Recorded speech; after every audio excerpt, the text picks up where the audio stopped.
Dodol manis Pak Raka berubah jadi kutukan ketika tungku di festival meledak, menyemburkan darah dan meninggalkan tawa iblis di tengah api.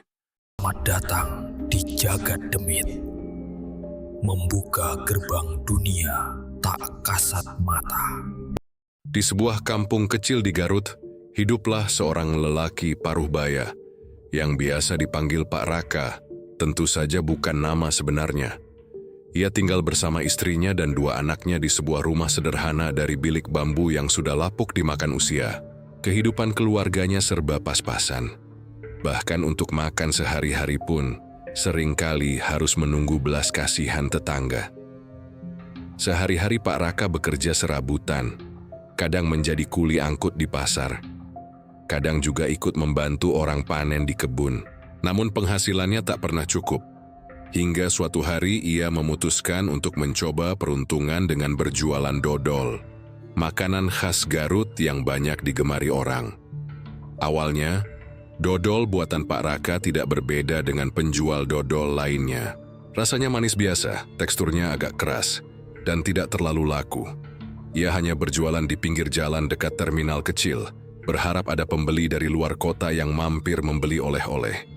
Sayangnya dagangannya lebih sering tidak habis dan akhirnya basi. Orang-orang hanya lewat tanpa melirik dagangannya. Namun perlahan ada yang mulai berubah. Entah bagaimana, dalam waktu singkat dodol buatan Pak Raka menjadi buah bibir. Orang-orang berkata dodol itu lembut seperti baru saja dimasak, padahal sudah berhari-hari disimpan. Rasanya manis legit dan tak membuat enek.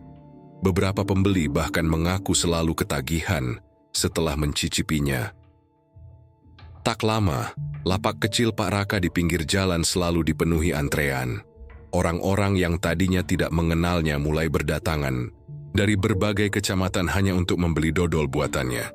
Para tetangga yang dulu sering melihat Pak Raka pulang dengan wajah kusut kini, melihatnya pulang membawa uang lebih banyak. Kehidupan keluarganya berubah begitu cepat.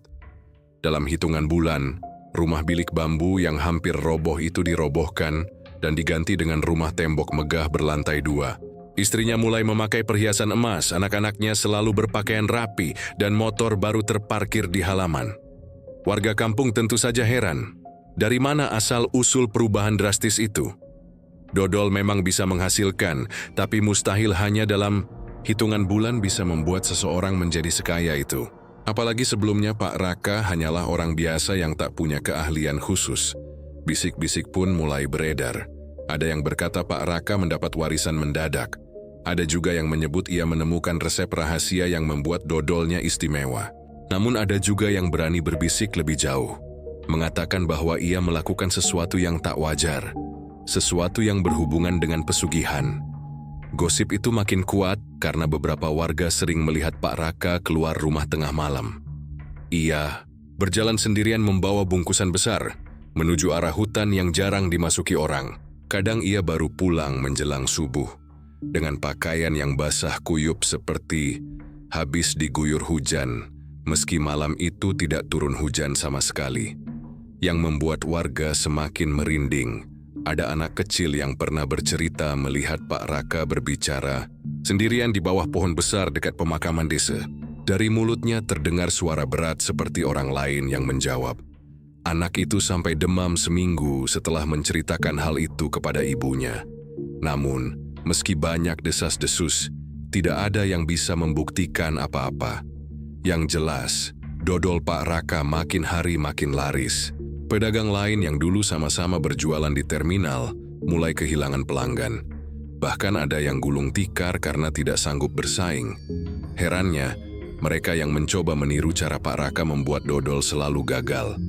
Rasa dodol mereka tetap biasa-biasa saja. Bahkan ada yang aneh seperti terlalu manis atau cepat mengeras. Seolah-olah hanya Pak Raka yang mampu membuat dodol selembut itu. Keganjilan lain mulai muncul. Beberapa pembeli mengaku mengalami mimpi aneh setelah makan dodol Pak Raka. Ada yang bermimpi dikejar sosok tinggi besar berkulit hitam legam. Ada pula yang bermimpi dicekik sambil dipaksa menyerahkan sesuatu yang tidak terlihat.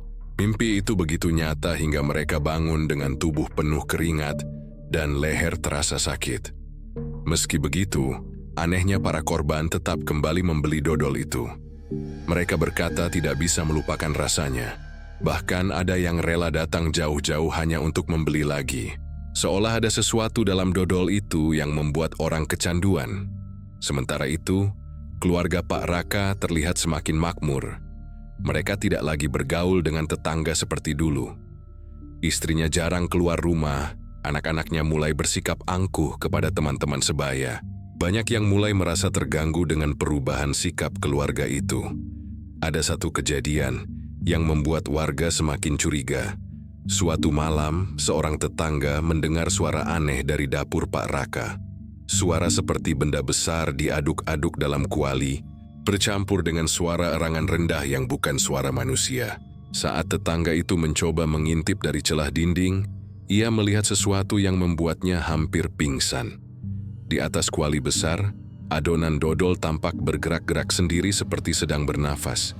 Sementara Pak Raka berdiri di dekatnya dengan mata terpejam, seolah sedang berbicara dengan sesuatu yang tidak kasat mata. Tetangga itu lari terbirit-birit dan sejak saat itu, ia tidak berani lagi membeli dodol Pak Raka. Tapi anehnya, orang-orang lain tetap berbondong-bondong datang. Mereka seakan tidak peduli dengan gosip dan cerita menyeramkan yang beredar.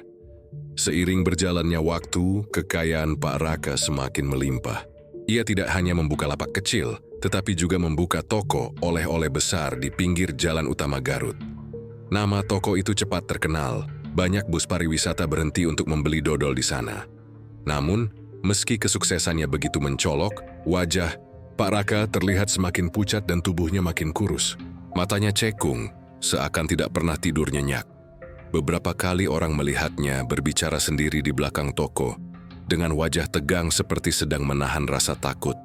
Sampai suatu hari, seorang kiai desa yang mendengar banyak keluhan dari warga, memutuskan untuk menemuinya. Kiai itu datang dengan maksud baik, menasihati agar Pak Raka meninggalkan jalan yang salah, jika benar ia menempuh pesugihan. Namun begitu kiai itu masuk ke dalam rumahnya, ia mendapati hawa yang begitu berat dan menyesakkan dada.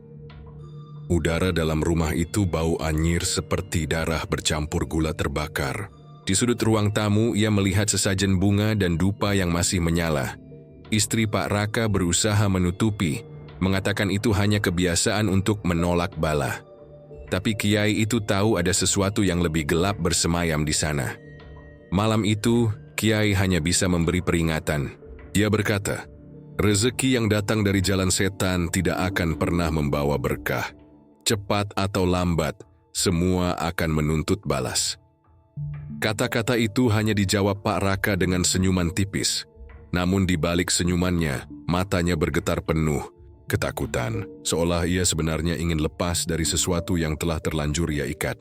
Dan sejak peringatan itu, hal-hal menyeramkan mulai terjadi bukan hanya pada pembeli, tetapi juga pada keluarga Pak Raka sendiri.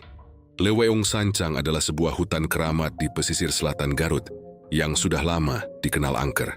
Orang-orang percaya bahwa hutan itu dijaga oleh makhluk halus pengikut Prabu Siliwangi yang tidak pernah kembali ke alam manusia. Tidak sembarang orang berani masuk ke dalamnya. Bahkan para pencari kayu pun lebih memilih menghindar dari kawasan itu. Namun beberapa kali warga melihat sosok Pak Raka berjalan sendirian ke arah hutan itu. Biasanya saat malam bulan gelap ketika suara jangkrik pun terasa mencekam. Dia membawa bungkusan kain hitam dan kendi kecil yang diselipkan di balik bajunya. Tidak ada yang tahu apa yang ia lakukan di sana. Tetapi setiap kali ia kembali, dodol buatannya semakin enak, semakin lembut, dan semakin banyak orang yang datang membelinya. Awalnya orang hanya menganggap itu kebetulan. Mungkin karena ia belajar resep baru, atau menemukan cara masak yang lebih baik. Tetapi ketika gosip menyebar bahwa dodolnya tidak pernah basi, bahkan setelah berminggu-minggu disimpan, tetap lembab dan kenyal, orang mulai curiga ada rahasia besar yang ia simpan. Seorang lelaki tua bernama Mang Eman pernah mengikuti jejak langkah Pak Raka secara diam-diam. Mang Eman adalah warga desa sebelah yang sering mencari kayu bakar di sekitar Leweung Sancang. Malam itu ia melihat Pak Raka berhenti di dekat pohon besar yang diyakini sebagai tempat persinggahan makhluk gaib. Dari jauh ia melihat Pak Raka menaburkan sesuatu di tanah, lalu menyalakan dupa. Bau harum bercampur amis tercium hingga ke tempat Mang Eman berdiri. Saat itu ia bersumpah mendengar suara lain yang menjawab doa-doa Pak Raka. Suara itu berat, dalam, seperti berasal dari perut bumi. Ketika Mang Eman hendak mendekat untuk memastikan, tiba-tiba matanya terasa perih dan kepalanya berputar. Ia pun pingsan di tempat dan baru sadar saat fajar. Sejak saat itu, Mang Eman sakit-sakitan hingga meninggal beberapa bulan kemudian. Kabar tentang pertemuan Pak Raka dengan sosok gaib makin meluas. Ada yang bilang ia bersekutu dengan siluman harimau penunggu hutan. Ada juga yang percaya ia telah mengikat perjanjian dengan jin penjaga laut selatan yang kekuatannya menjalar hingga ke Lewong Sancang. Terlepas dari siapa sosok itu sebenarnya, semua sepakat bahwa ada ramuan khusus yang ia bawa pulang dari hutan itu dan dicampurkan ke dalam dodol. Rahasia itu yang membuat dodolnya memiliki rasa berbeda, seolah bukan berasal dari bahan duniawi. Semakin hari gejala aneh makin terasa. Banyak pembeli yang tidak bisa berhenti mengunyah dodol itu meski sudah merasa mual.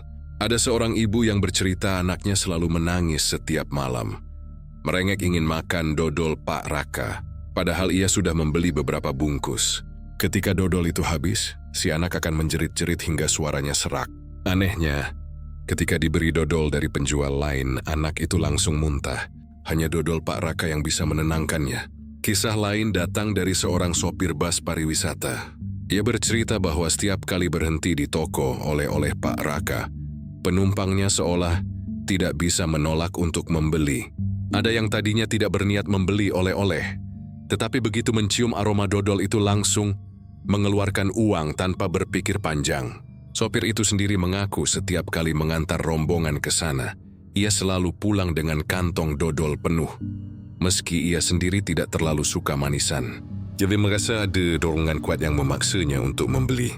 Di balik kesuksesan yang semakin besar itu, tubuh Pak Raka semakin menyedihkan. Pipi cekung, kulit pucat, dan matanya selalu merah seolah kurang tidur. Beberapa kali ia terlihat berjalan pincang, seakan ada beban berat yang tidak terlihat sedang ia pikul. Namun meski fisiknya makin lemah, usahanya terus berkembang. Dari 1 toko menjadi 3 cabang. Dan ia mempekerjakan banyak karyawan. Tapi yang membuat orang gelisah, setiap karyawan yang bekerja di dapurnya tidak pernah bertahan lama. Ada yang tiba-tiba menghilang tanpa pamit. Ada yang mendadak sakit keras. Dan ada pula yang ditemukan meninggal dengan tubuh penuh lebam tanpa sebab yang jelas. Orang-orang mulai menduga bahwa itu ada kaitannya dengan pesugihan yang ia jalani. Konon, ada ramuan yang harus ia campurkan ke dalam dodol. Ramuan yang hanya bisa diperoleh dari hutan keramat itu. Dan ramuan itu tidak selalu berupa tumbuhan atau rempah, melainkan sesuatu yang jauh lebih menyeramkan. Seorang pemuda pernah mengaku melihat Pak Raka tengah menuang cairan kental berwarna merah ke dalam adonan dodol. Saat ditanya cairan apa itu, ia hanya tersenyum tipis dan berkata, "Ini rahasia dari leluhur." Pemuda itu ketakutan dan berhenti bekerja keesokan harinya. Cerita-cerita ini menambah keyakinan warga bahwa dodol Pak Raka bukan sekadar makanan, melainkan medium perjanjian. Setiap potong dodol adalah ikatan halus antara pembeli dengan makhluk gaib yang memberinya kesuksesan. Itulah sebabnya banyak orang merasa kecanduan. Karena bukan hanya gula dan santan yang ada di dalamnya, melainkan juga sesuatu yang lebih gelap. Malam-malam Pak Raka semakin sering dihabiskan di Lewong Sancang. Ia selalu kembali menjelang fajar dengan wajah pucat dan langkah tergesa. Beberapa orang yang berusaha mengikutinya tidak pernah berani sampai jauh, karena suara aneh seperti raungan binatang besar selalu terdengar dari dalam hutan. Kadang suara itu bercampur dengan tawa melengking yang membuat bulu kuduk berdiri. Setelah itu, esok harinya, toko dodolnya kembali penuh sesak oleh pembeli. Di balik semua itu, keluarganya perlahan ikut merasakan akibat. Istri Pak Raka sering terlihat murung, matanya sayu seperti habis menangis. Juga anak keduanya, seorang gadis remaja, beberapa kali ketahuan berjalan sambil tidur dan menggumam kata-kata aneh dalam bahasa Sunda kuno yang tidak dimengerti siapapun.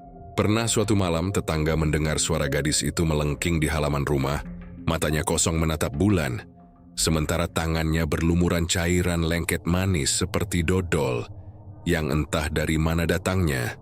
Kengerian itu semakin menjadi ketika salah seorang kerabat yang penasaran mencoba mengintip proses pembuatan dodol di dapur besar rumahnya. Jemni Mangku melihat sesuatu yang tidak bisa dipercaya oleh logika. Di tengah adonan dodol yang sedang diaduk dengan tongkat kayu, tampak sesosok hitam besar muncul perlahan dari dalam kuali, lalu menyusup kembali ke adonan. Sosok itu seperti bayangan manusia dengan mata menyala merah, mengeluarkan suara desahan panjang.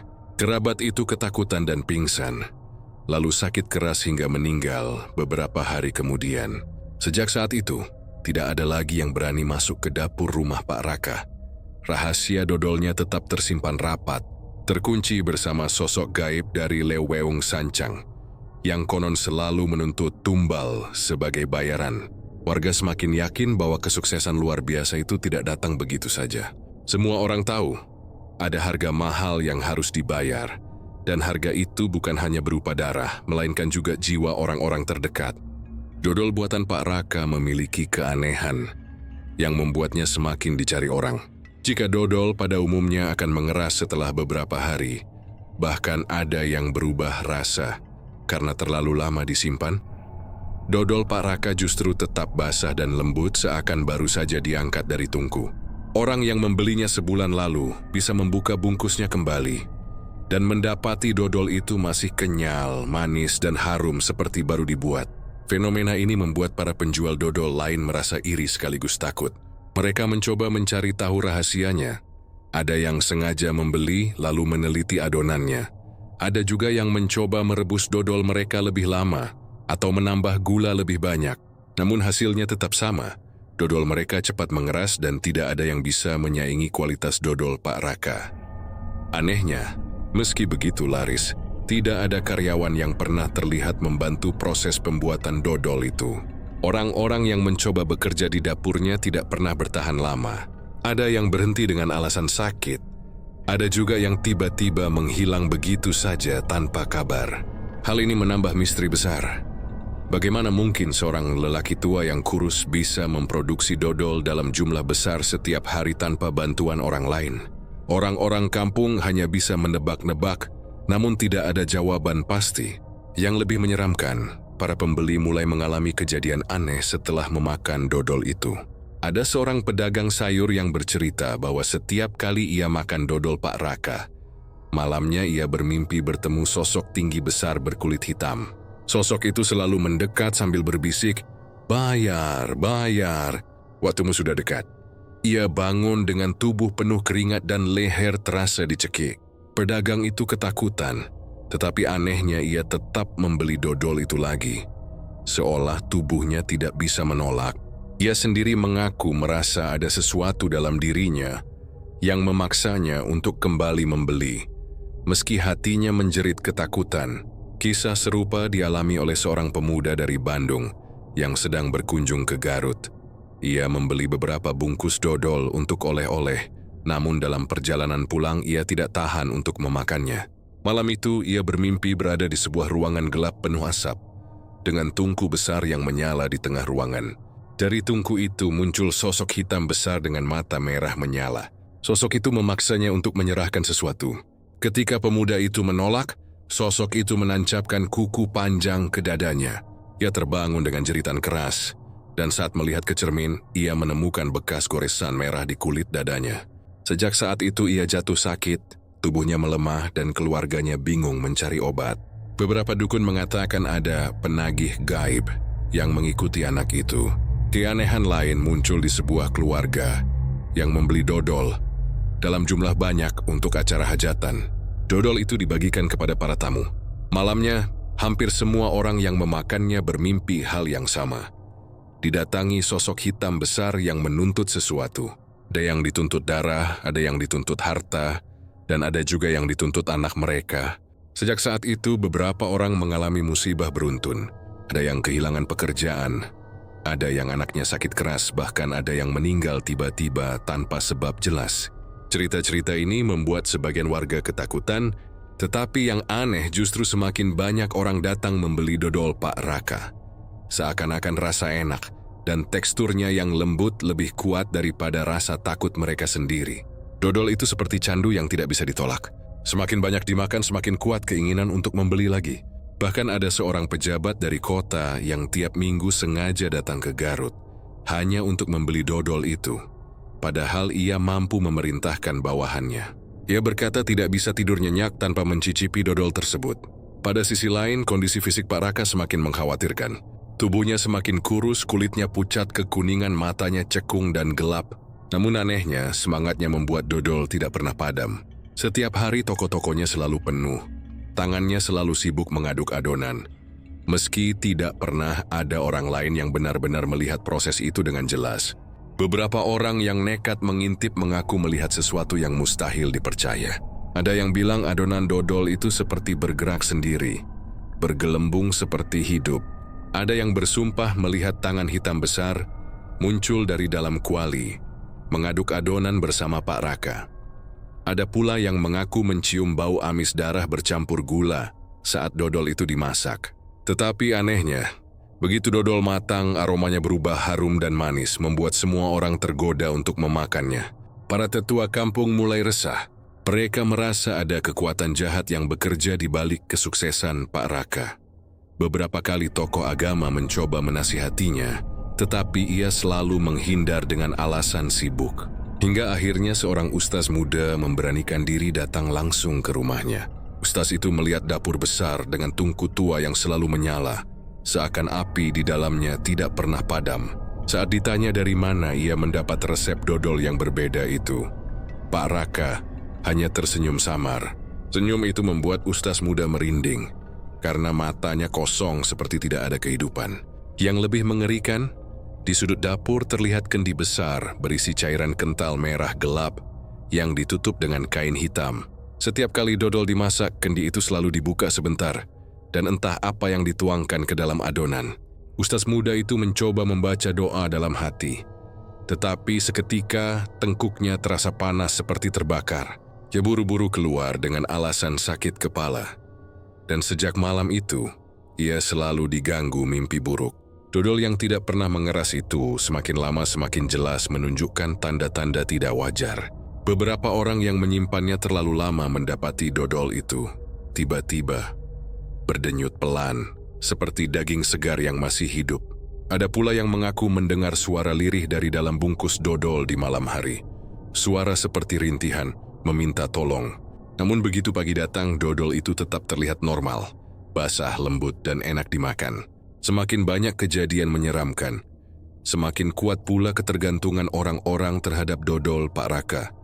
Seolah ada kekuatan gaib yang sengaja mengikat mereka satu persatu, menjerat mereka melalui rasa manis yang tidak pernah mereka lupakan. Dan di balik semua itu, sosok hitam besar yang selalu hadir dalam mimpi para pembeli mulai menuntut sesuatu yang lebih besar. Bukan hanya dari pembeli, tapi juga dari keluarga Pak Raka sendiri. Hilangnya anak pertama Pak Raka membuat warga Garut geger. Malam sebelum anak itu lenyap, beberapa tetangga mengaku mendengar suara tangisan samar dari arah rumah Pak Raka, bercampur dengan bau manis yang menyengat seperti gula gosong. Namun, ketika mereka mencoba mendekat, suara itu tiba-tiba lenyap dan pintu rumah Pak Raka terkunci rapat. Keesokan paginya, kabar hilangnya anak laki-laki itu merebak. Pak Raka dengan wajah muram melapor ke ketua RT bahwa anaknya tidak pulang sejak malam. Neneknya tidak ada tanda-tanda pencurian atau penculikan di rumah itu. Semua pintu dan jendela rapat tanpa bekas congkelan. Banyak yang menduga kuat bahwa anaknya sendiri dikorbankan dalam pesugihan yang selama ini jadi bahan bisik-bisik warga. Relewasi laki ada bukti nasen untuk menuding. Beberapa hari setelah kepergian anaknya, toko dodol Pak Raka semakin ramai. Orang-orang dari luar kota bahkan datang khusus hanya untuk membeli dodolnya. Jalanan kecil di depan rumahnya penuh dengan antrean. Seolah-olah kehilangan seorang anak justru menjadi pemantik keberuntungan yang lebih besar. Rumahnya pun semakin sering direnovasi. Tambah lantai, pagar megah, mobil baru terparkir di garasi. Semua itu semakin memperkuat keyakinan warga bahwa ada sesuatu yang tidak wajar di balik kesuksesan mendadaknya. Istri Pak Raka, yang dulu sering terlihat ceria, kini wajahnya pucat, tatapannya kosong, seperti hidup dalam bayang-bayang ketakutan. Sesekali terdengar jeritannya di malam hari, tapi kemudian sunyi seakan ada sesuatu yang membungkamnya. Beberapa orang yang kebetulan lewat di depan rumah itu tengah malam mengaku melihat bayangan hitam besar berdiri di halaman, berjongkok di samping gentong adonan dodol, mengaduk dengan lidah panjang yang menjulur. Tapi saat mereka mencoba menajamkan pandangan, bayangan itu menghilang. Hanya menyisakan bau manis yang membuat mual tragedi tidak berhenti pada anak pertama. Beberapa bulan setelah itu, anak kedua yang masih kecil tiba-tiba jatuh sakit. Awalnya hanya demam biasa, tapi tubuhnya semakin lemah. Mata cekung, kulitnya pucat keabu-abuan. Dokter yang memeriksa tidak menemukan penyakit apapun. Hanya berkata tubuh anak itu kehilangan banyak energi seolah ada sesuatu yang menghisap kehidupan darinya. Hingga suatu malam ketika hujan deras mengguyur Garut, suara petir bersahutan. Tetangga mendengar jeritan panjang dari rumah Pak Raka. Saat pagi tiba, anak kedua itu hilang begitu saja. Istrinya pingsan, dan Pak Raka hanya diam dengan wajah tanpa ekspresi. Seakan semua itu memang sudah ia ketahui sebelumnya. Semakin banyak orang yakin bahwa anak-anak itu memang menjadi tumbal agar usaha dodol terus berjaya. Yang membuat warga semakin merinding setiap kali ada anggota keluarga yang hilang. Adonan dodol yang dijual Pak Raka justru semakin lembut dan basah, seperti tak pernah kekurangan cairan. Bahkan saat musim kemarau panjang, ketika penjual dodol lain kesulitan karena gula aren mengeras dan lengket, dodol Pak Raka tetap kenyal sempurna. Para pembeli yang tadinya ragu mulai kembali membeli karena rasa dodolnya seolah selalu membuat candu. Ada yang mengaku setelah makan satu potong, malamnya bermimpi berjalan ke hutan Leweung Sancang, bertemu sosok tinggi besar bermata merah, lalu terbangun dengan tubuh penuh keringat dingin. Tapi anehnya, keesokan harinya orang itu justru kembali membeli lagi. Seakan mimpi buruk bukanlah penghalang. Kehilangan demi kehilangan di keluarga Pak Raka tidak berhenti di situ. Anaknya yang ketiga, seorang remaja perempuan, mulai jarang terlihat di sekolah. Guru-gurunya melaporkan sering absen dengan alasan sakit. Tetangga kadang melihat gadis itu duduk di depan jendela kamar dengan pandangan kosong. Bibir bergerak seolah berbisik pada seseorang yang tak terlihat. Hingga suatu malam bulan purnama, seorang tetangga melihat gadis itu berdiri di halaman rumah dengan mata melotot ke arah hutan jauh, lalu berjalan pelan tanpa alas kaki ke arah jalan sepi. Esok kira paginya ia lenyau. Hanya tersisa sandal kecil di tepi jalan yang basah oleh embun. Lagi-lagi tidak ada jejak. Dan lagi-lagi beberapa hari setelah kepergiannya, toko dodol Pak Raka semakin laris manis. Bahkan ada pembeli dari luar pulau yang datang khusus. Warga mulai ketakutan sekaligus penasaran. Ada yang mencoba mengintip proses pembuatan dodol di rumah Pak Raka. Malam-malam terdengar suara adukan keras dari kuali besar, padahal Pak Raka tidak terlihat di dapur. Ada yang bersumpah melihat tangan-tangan hitam tanpa tubuh muncul dari dalam kuali, mengaduk adonan sendiri. Lalu terdengar suara anak kecil menangis samar, seakan tangisan itu bercampur dengan suara gula mendidih. Tapi setiap kali ada yang ingin melaporkan hal ini ke pihak berwenang, mereka selalu dihantui mimpi buruk yang membuat mereka sakit keras. Seolah ada kekuatan gaib yang menjaga rahasia kelam keluarga itu tetap terkunci. Istri Pak Raka akhirnya benar-benar tidak tahan. Kiu pernah kedapatan berlari ke rumah tetangga tengah malam, menangis histeris, memohon agar disembunyikan. Katanya ia sudah tak sanggup melihat anak-anaknya satu persatu diambil. Tapi sebelum fajar menyingsing, Pak Raka menjemputnya dengan wajah tenang. Dan anehnya si istri menurut saja, kembali ke rumah tanpa menoleh lagi. Sejak saat itu ia tak pernah keluar rumah lagi. Banyak yang menduga ia pun akhirnya ikut menjadi bagian dari tumbal berikutnya. Karena beberapa bulan kemudian ia lenyap tanpa kabar. Tidak ada jenazah, tidak ada berita. Hanya hilang, dan seperti pola yang sudah-sudah.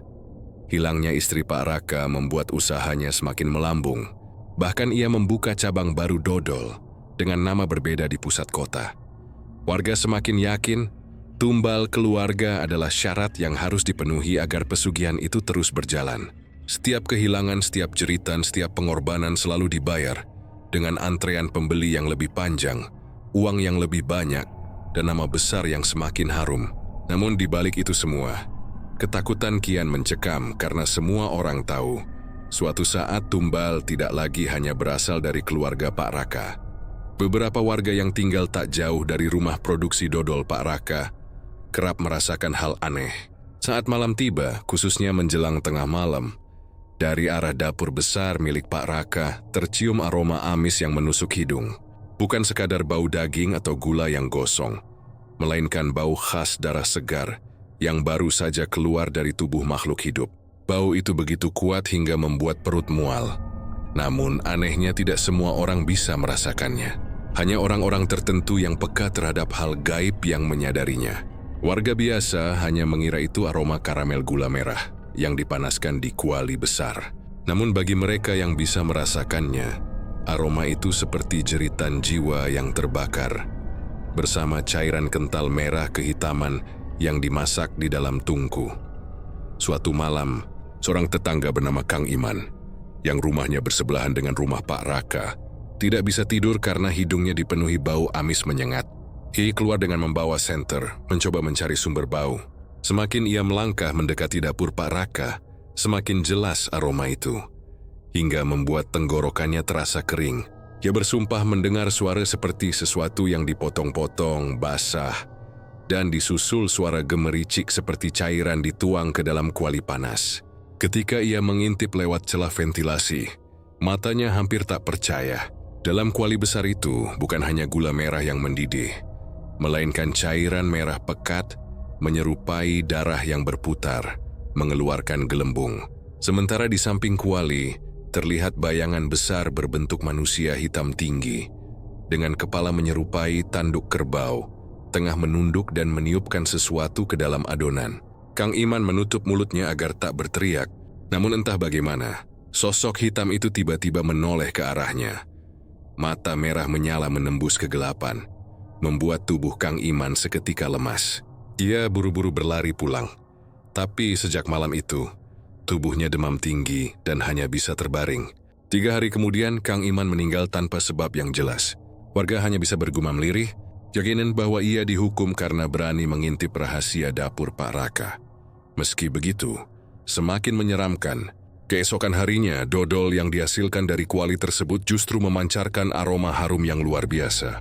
Harum manis, gurih, dan legit, berbeda dari dodol manapun di Garut. Orang-orang berbondong-bondong datang untuk membeli, bahkan antrean semakin panjang. Tak seorang pun yang tahu bahwa di balik harum itu, tersembunyi bau amis yang hanya bisa dirasakan oleh mereka yang memiliki mata batin. Beberapa pembeli yang peka bercerita, saat mereka membuka bungkus dodol, mereka melihat sekelebat bayangan wajah pucat anak-anak yang menangis. Namun seketika kedip, dodol itu kembali terlihat normal, hanya makanan biasa. Seorang dukun tua bernama Mak Atih, yang tinggal di kampung sebelah, pernah memberanikan diri membeli 1 potong dodol Pak Raka.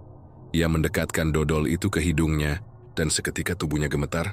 Katanya ia mencium aroma darah perawan, aroma kematian dan jeritan manusia yang disiksa. Dodol itu bukan sekadar makanan, melainkan wadah energi gaib hasil perjanjian Pak Raka dengan makhluk dari Leweung Sancang. Junia mencoba memperingatkan warga agar tidak membeli lagi. Namun siapa yang mau percaya? Bagi kebanyakan orang, dodol itu lezat, lembut, dan membuat ketagihan. Mereka tidak peduli bisikan dukun tua. Karena bagi mereka dodol Pak Raka adalah oleh-oleh terbaik Garut yang tak bisa digantikan. Namun, semakin banyak orang yang memakannya, semakin banyak pula cerita aneh bermunculan. Ada keluarga dari Bandung yang membeli beberapa kotak dodol dan membawanya pulang. Malamnya, anak bungsu keluarga itu bermimpi dikejar sosok tinggi besar berbadan hitam dengan tanduk melengkung. Anak itu terbangun sambil menjerit, dan anehnya, di ujung kasurnya ditemukan noda merah pekat seperti darah yang menetes dari bungkus dodol. Keluarga itu ketakutan, membuang semua dodol ke sungai. Tapi sejak saat itu mereka dihantui suara tangisan setiap malam hingga akhirnya mereka pindah rumah. Warga Garut sendiri sebenarnya semakin resah, namun mereka juga takut. Setiap kali mencoba menyinggung hal-hal gaib di balik dodol Pak Raka, ada saja musibah yang menimpa. Entah itu sakit mendadak, usaha bangkrut, atau keluarga yang tiba-tiba mengalami kecelakaan. Seolah-olah ada kekuatan yang menjaga rahasia kelam itu agar tetap terkubur. Ironisnya justru orang luar daerah yang tak tahu apa-apa semakin ramai datang membeli, dan nama Pak Raka kian terkenal. Dodolnya dikirim ke luar kota, bahkan mulai merambah pasar luar negeri. Tapi ada satu kejadian yang benar-benar membuat bulu kuduk warga berdiri. Suatu malam listrik di desa padam. Langit gelap hanya diterangi cahaya bulan pucat. Beberapa pemuda yang lewat depan rumah Pak Raka bersumpah mencium bau amis yang begitu pekat, jauh lebih kuat dari biasanya. Dari dalam dapur terdengar suara gemuruh kuali besar, seperti sedang mendidihkan sesuatu.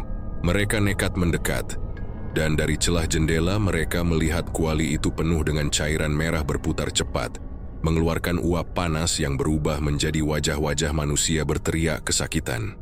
Dari uap itu terdengar jeritan anak-anak, perempuan, dan bahkan suara wanita yang memanggil-manggil nama Raka dengan nada pilu. Ketiga pemuda itu lari terbirit-birit, dan sejak malam itu, satu persatu mengalami nasib buruk. Seorang jatuh dari motor tanpa sebab, seorang lagi hilang di jalan pulang, dan seorang lainnya ditemukan kejang-kejang dengan mulut berbusa. Aroma darah yang menjadi rahasia dodol Pak Raka semakin menebal dan semakin sulit ditutupi. Namun anehnya, setiap kali esok hari tiba, semua berubah jadi harum menggugah selera, membuat orang lupa pada rasa takutnya. Hanya mereka yang peka yang tahu, keharuman itu bukanlah keharuman sejati, melainkan bau kematian yang telah disamarkan. Dan setiap gigitan dodol sama saja dengan memakan potongan tumbal yang telah dikorbankan.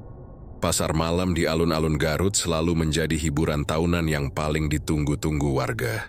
Lampu warna-warni, suara musik dangdut dari panggung kecil, aroma sate, jagung bakar, dan aneka jajanan berbaur menciptakan keriuhan yang menenangkan. Namun pada malam itu, suasana yang biasanya riang berubah menjadi awal dari malapetaka. Pak Raka yang semakin terkenal dengan dodolnya, membuka sebuah lapak besar tepat di tengah jalur utama pasar. Lapaknya berbeda dari pedagang lain. Kain hitam menutupi meja panjang. Di atasnya tersusun rapi puluhan kotak dodol yang mengilap. Aroma manis legit menguar, menarik perhatian siapa saja yang lewat. Antrean panjang terbentuk, bahkan sebelum pasar benar-benar ramai. Orang-orang saling dorong, rela berdesakan hanya untuk membeli sepotong kecil dodol Pak Raka. Awalnya semua tampak biasa saja. Pengunjung tertawa sambil membawa dodol pulang. Anak-anak kecil merengek minta dibelikan.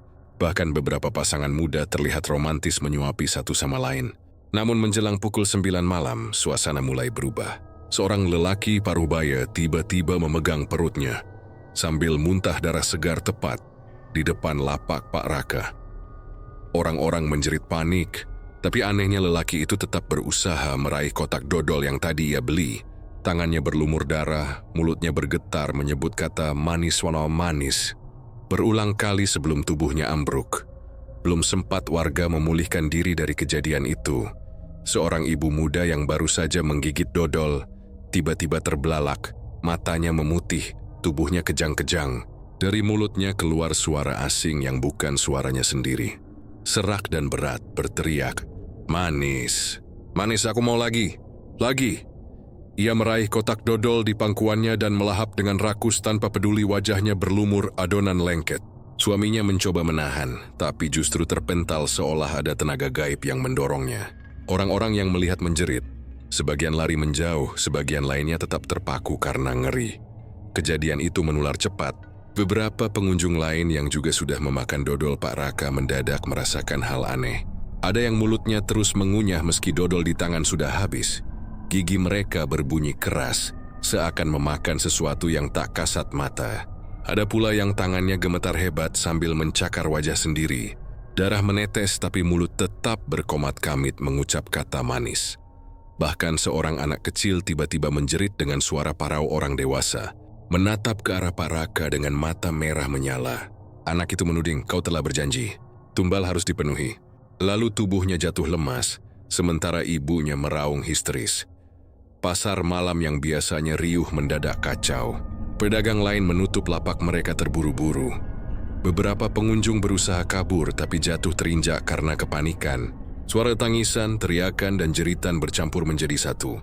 Bau manis dodol yang tadinya menggoda kini bercampur dengan aroma amis darah, yang semakin menyengat.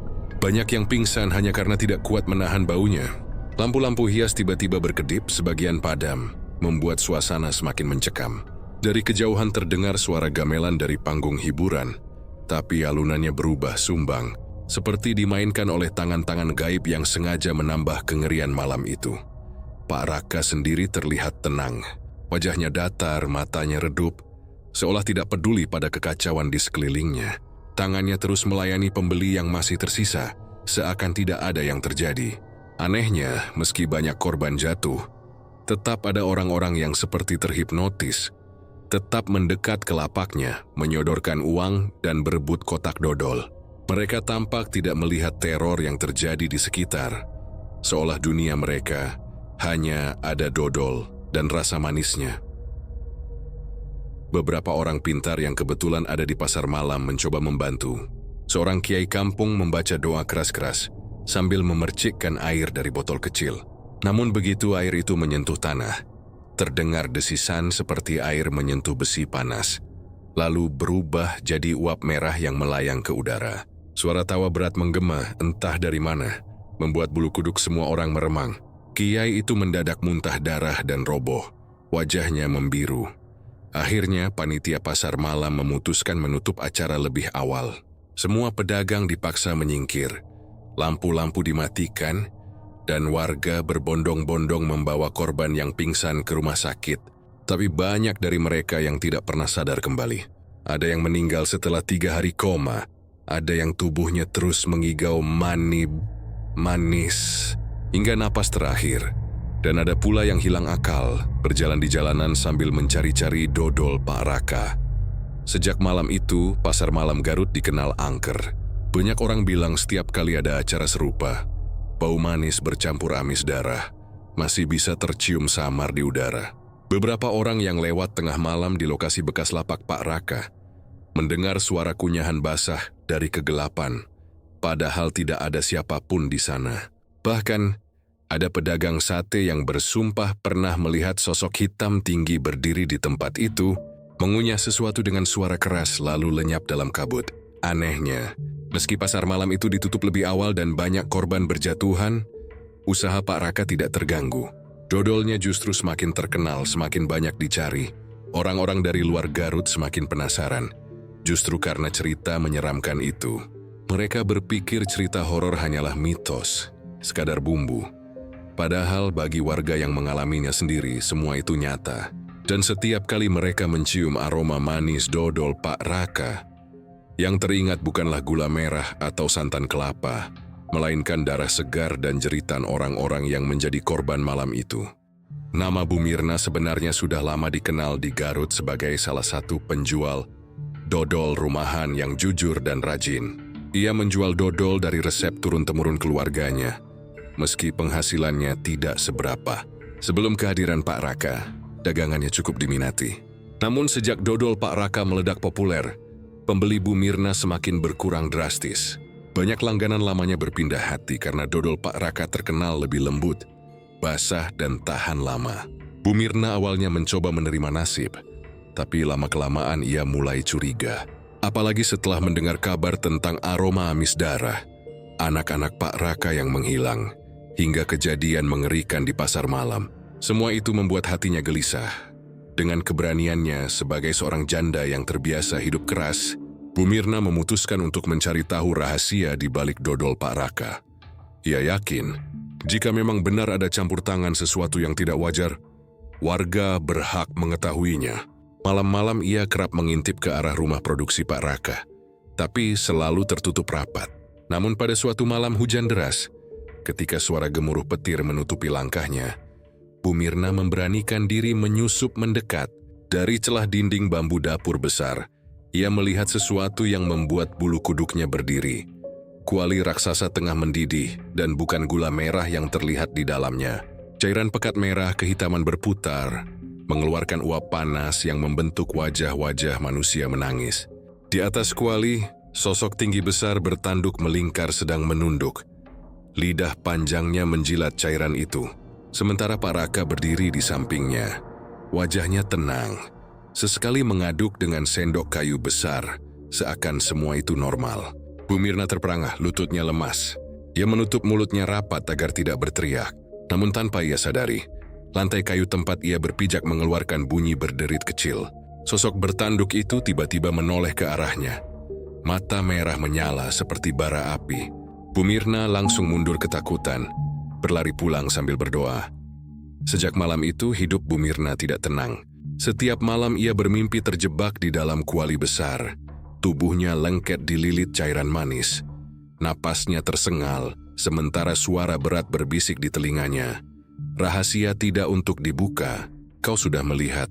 Ia terbangun dengan tubuh penuh keringat dingin, tapi bau manis dodol masih menempel di hidungnya. Ia mencoba menceritakan pada beberapa tetangga, namun orang-orang hanya berani mendengarkan tanpa mau ikut campur. Mereka takut bernasib sama seperti korban-korban sebelumnya yang berani melawan Pak Raka. Namun Bu Mirna bukan tipe yang mudah menyerah. Ia mendatangi Mak Ati, seorang dukun tua yang pernah diperingatkan warga soal dodol Pak Raka. Mak Ati mendengarkan dengan wajah serius. Katanya Bu Mirna memang sudah terikat oleh pandangan makhluk dari Lewung Sancang. Siapapun yang berani membuka tabir akan dikejar, karena darah tumbal adalah bagian dari perjanjian. Mak Atih menyarankan Bu Mirna untuk pergi jauh, meninggalkan Garut jika ingin selamat. Tapi Bu Mirna menolak. Joni merasa harus melawan, demi keadilan dan demi orang-orang yang sudah menjadi korban. Beberapa hari kemudian, Bu Mirna terang-terangan menantang Pak Raka. Di pasar, ia berteriak lantang bahwa dodol Pak Raka bukanlah makanan biasa, melainkan hasil campuran darah dan tumbal. Banyak orang terkejut mendengar ucapan itu. Sebagian takut, sebagian lainnya hanya menganggapnya fitnah karena iri dagangan sepi. Pak Raka hanya tersenyum tipis, matanya menyipit, lalu berkata dengan suara datar, "Hati-hati dengan kata-katamu. Mirna, manis bisa jadi racun bila kau tak tahu cara menikmatinya." Kata-kata itu membuat suasana pasar hening sesaat. Bu Mirna menatapnya dengan penuh benci. Namun di hatinya mulai muncul rasa was-was yang tidak bisa ia jelaskan. 2 malam setelah peristiwa itu, hujan deras mengguyur Garut.